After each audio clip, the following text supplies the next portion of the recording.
नमस्कार साथियों, स्वागत है आप सभी का हमारे YouTube चैनल पे। तो देखिएगा, हम हिंदी साहित्य के इतिहास में जो अपना चल रहा था आदिकाल हमने पढ़ लिया है। उसके बाद में हमारा भक्ति काल चल रहा है। अभी हम सूफी काव्य धारा को लेके जो है वो बात कर रहे हैं।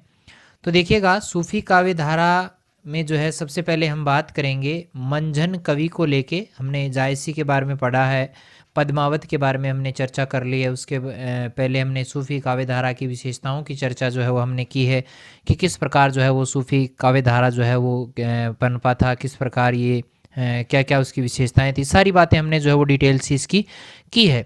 आज हम जो है वो मंझन कवि को लेके बात करेंगे। और इसी में देखिएगा कि सूफी काव्य धारा के सबसे प्रमुख कवि जो है वो मंझन कवि जो माने जाते हैं, ये हमने अभी देखा है। और इनके गुरु का नाम जो था वो शेख मोहम्मद या गोस मोहम्मद इनको हम कह सकते हैं, इनके गुरु थे ये। इसके अलावा रचना इनकी प्रमुख रूप से जो रही है मधुमालती रही है। इनका रचना काल आपको याद करना है 1545 में, ठीक है। 1545 जो है वो इनका रचना काल रहता है। प्रमुख रचना है मधुमालती वाली, और मधुमालती से संबंधित ही यहाँ पर प्रश्न पूछा जाएगा। चलिए आगे बात करें इस रचना को लेके। तो इस रचना में देखो, नायक मनोहर था, नायिका जो है वो मधुमालती रहती है। और इनके प्रथम दर्शन जन्य प्रेम के साथ में जो पूर्व जन्म के जो प्रणय संस्कार हैं उनको भी इस रचना में दिखाया गया है। इसके अलावा बात करें, इसमें नायक एक पत्नी धर्म का जो पालन है वो यहाँ पर करता हुआ दिखाया गया है। आगे देखें तो यहाँ पर इनका जन्म जो था, मंझन कवि का जन्म जो है वो लखनौती उत्तर प्रदेश में जो है वो होता है। पिता इनके थे अब्दुल्ला काजी खैरुद्दीन शरीफ, ये इनके पिताजी थे। माता की बात करें तो दिल्ली के काजी थे, समाउद्दीन देहवली की पुत्री थी, वो इनकी माता रहती है। एक पुत्र हुआ था जिसका नाम था उस्मान, एक पुत्री थी जिसका नाम था देहवली। इसके अलावा शेरशाह सूरी के पुत्र सलीम शाह के राज्य सिंहासन पर बैठने के वर्ष इस काव्य कृति की रचना हुई है। आप इसको मोस्ट इम्पोर्टेंट लगा सकते हैं।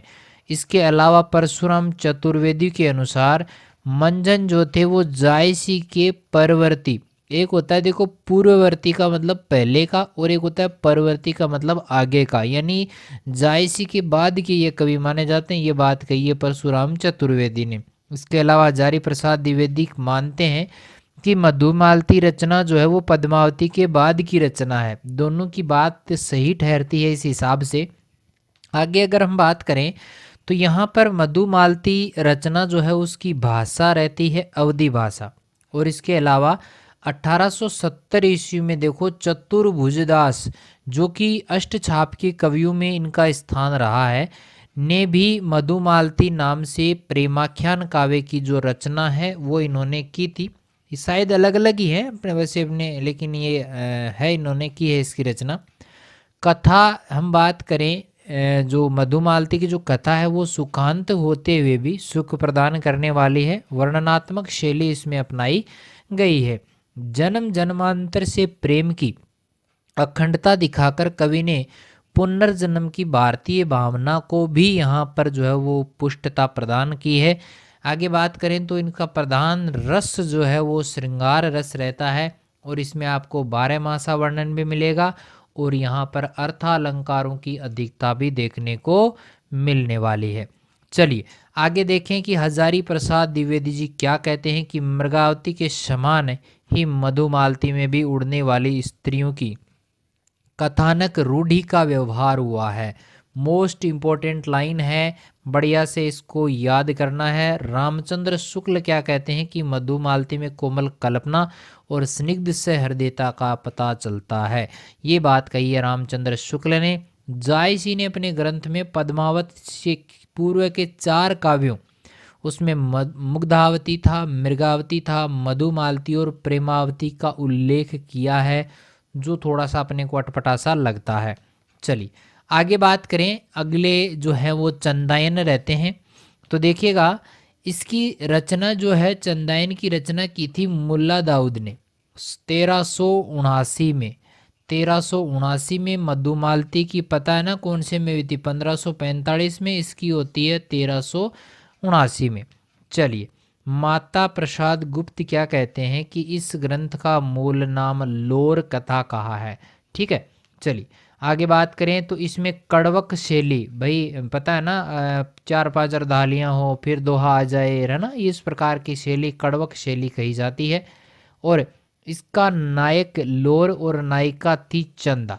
ठीक है, चलिए इसकी भाषा अवधी भाषा रही है, इंपॉर्टेंट लाइन है। रामकुमार वर्मा ने इसे प्रथम प्रेमाख्यान ग्रंथ तक कह दिया है, तो ये भी एक थोड़ी बढ़िया बात हम कह सकते हैं। चलिए अगले है सत्यवती कथा रचना है। इसके लेखक जो है वो ईश्वर दास हैं और रचना काल 1501 माना जाता है। आगे बात करें, इसमें राजकुमारी सत्यवती, राजकुमार था ऋतुपर्ण। प्रथम दृष्टजन्य प्रेम प्रसंग का वर्णन इसमें किया गया है। प्रारंभ में देखो राजकुमार को नायिका के शाप से कोढ़ी होना पड़ा था, नायिका ने श्राप दे दिया, भाई प्रेम का मामला था तो गंभीर बन गया। परंतु अंत में देखो उसका नायिका से विवाह हो जाता है और विवाह होते तो भाई शाप से मुक्त कर दिया, नारी थी नारी ने कर दिया।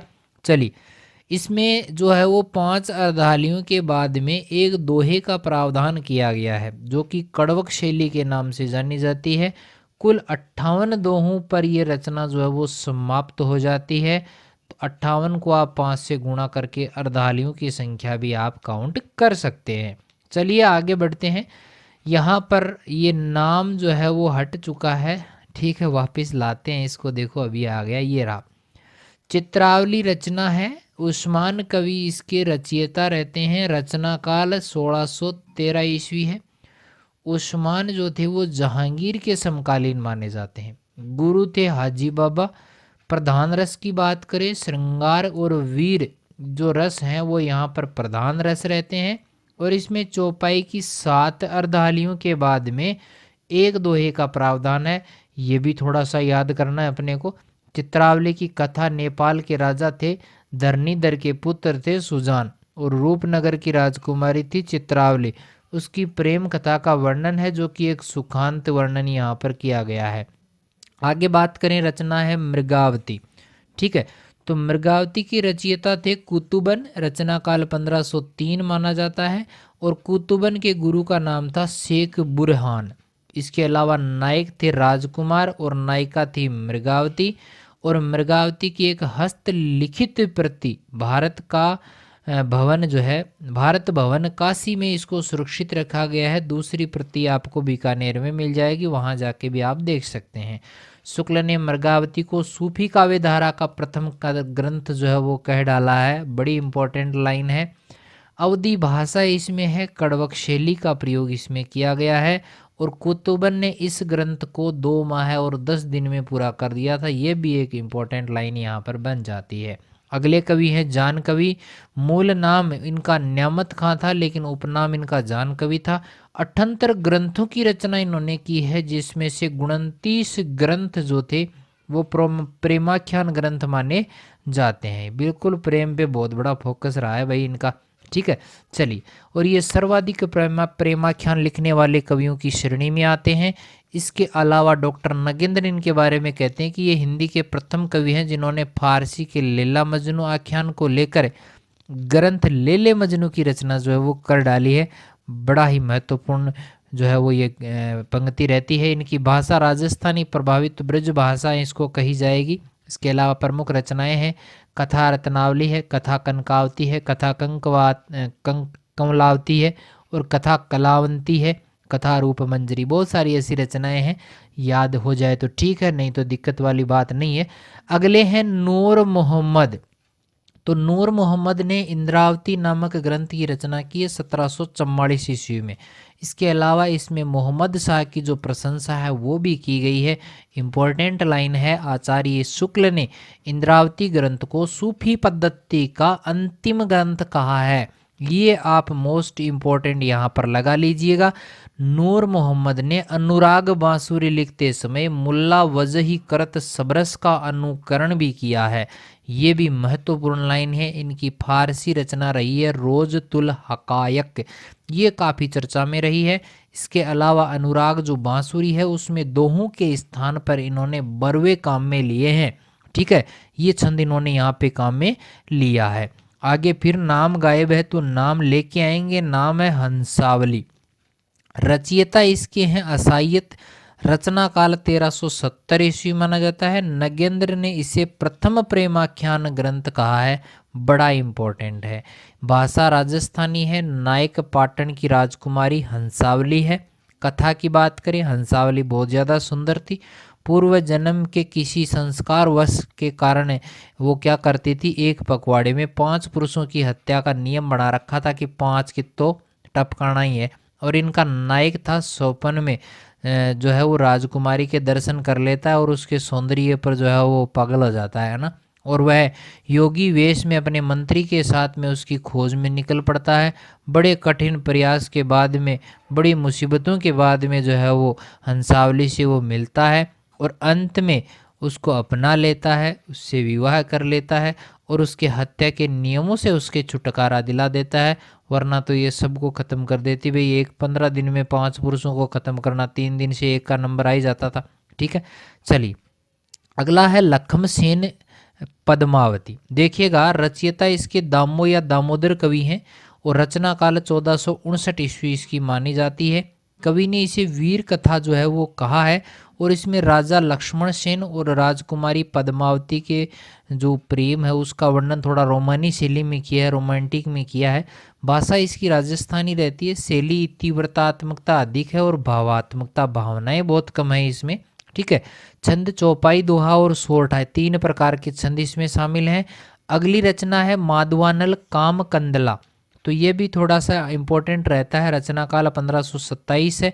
रचयिता इसके गणपति रहते हैं और नायक इसका माधव है और नायिका काम कंदला है। ठीक है, भाषा राजस्थानी है, छंद इसका दोहा ठहरता है। अगली रचना है रस रत्न। थोड़ा फास्ट चल रहा हूँ क्योंकि ज़्यादा लंबा वीडियो बना के इस पे ज़्यादा कोई मतलब टाइम वेस्ट नहीं करना है अपने को, है ना। तो रस रत्न जो रचना है, रचयिता पुहकर कवि हैं, रचना काल 1618 ईस्वी है। राजकुमारी रंभा और सोम की प्रेम कथा का वर्णन इसमें किया गया है। भाषा इसकी अवधि है, छंद इसमें दोहा और चौपाई आपको देखने को मिल जाएगा। अगला है चिताई वार्ता। चिताई वार्ता में देखो इसके रचयिता नारायण दास हैं, रचना 1590 में हुई थी और ये पद्मावत से काफ़ी ज़्यादा प्रभावित थे। राजस्थानी मिश्रित ब्रजभाषा का प्रयोग इन्होंने किया है। दोहा चौपाई शैली इसमें है, ये दोनों छंद इसमें काम में लिए गए हैं।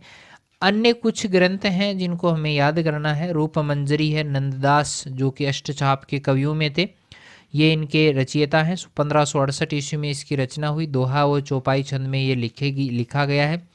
ज्ञानदीप रचना के लेखक शेख नबी हैं, 1619 ईस्वी में इसे लिखा गया है। अवधि भाषा में यह है और दोहा और चौपाई में इसे लिखा गया है। नल चरित्र मुकुंद सिंह इसके लेखक हैं, 1641 में इसकी रचना हुई है। इसके अलावा प्रेम दर्पण शेख नज़ीर इसके लेखक रहते हैं। और ये हमारी क्लास यहीं पर ही हो जाती है पूरी। क्लास कैसी है कमेंट ज़रूर करें भाई, क्योंकि आप जो भी जितने भी देखते हैं हमारे लिए तो बहुत आप सबसे बढ़ के हैं। ठीक है, क्लास जो है वो डेली आती है आपकी, कैसे भी आती है, 1-2 दिन का टाइम बीच में लग जाता है क्योंकि हम भी थोड़े बहुत बिजी रहते हैं, तो उस हिसाब से क्लास जो है अपनी जारी हो जाती है। ठीक है, तो चलिए इसी प्रकार के अन्य वीडियो के साथ में शायद सूफी वाला काम पूरा हो गया है, सूफी का भी धारा पूरी हो चुकी है। उसके बाद में हम तुलसीदास और उनको जो है वो पढ़ेंगे, बहुत गहराई से सारा जो है वो डिटेल से हम करेंगे। इसके साथ में जो है हम क्वेश्चंस की सीरीज भी जो है वो लेके आएंगे और बढ़िया काम आप लोगों के लिए करने वाले हैं। तो बने रहिएगा हमारे साथ में, वीडियोज़ को आप बार बार रिपीट करते रहिएगा। जो हमने पहले के जो कुछ वीडियोज़ डाले हुए हैं, सेकेंड ग्रेड फर्स्ट ग्रेड जो भी है, उसको आप देखते रहिएगा। ठीक है, तो मिलते हैं नए वीडियो के साथ में, तब तक के लिए थैंक यू।